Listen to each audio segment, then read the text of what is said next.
Mr. Donut's Awesome Math Network. It's the Awesome Math Network. Yeah. Math Network. Hello everyone, Mr. Donuts here with a quick math burst video on adding fractions. We're going to start with adding fractions that have common denominators. Numerator is the top, denominator is the bottom.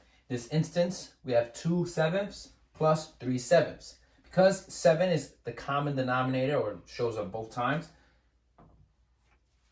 we're going to keep that 7.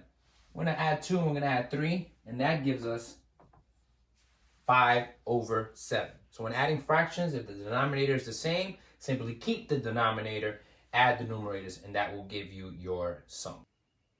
Now we're going to look at fractions that don't have a common denominator.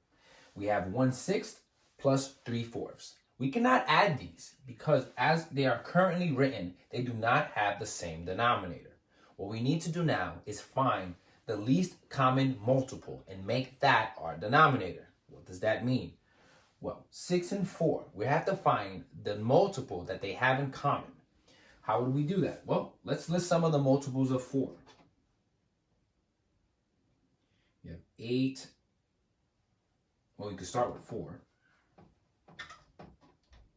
8, 12, 16, and 20.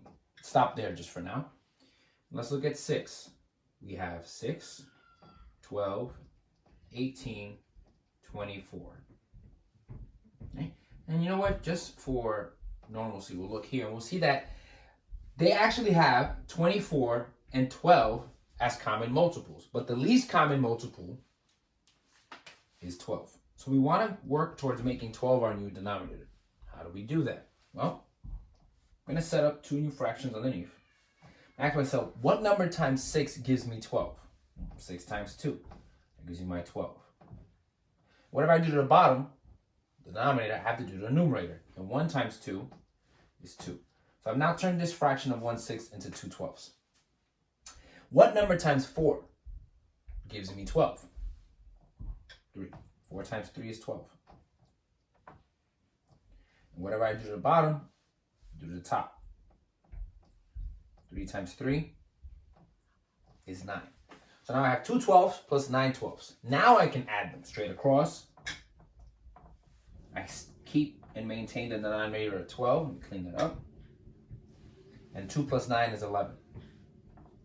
Which gives me a final answer of 11/12. And that is how you add fractions that do not have a common denominator. Mr. Donut's Awesome Math Network.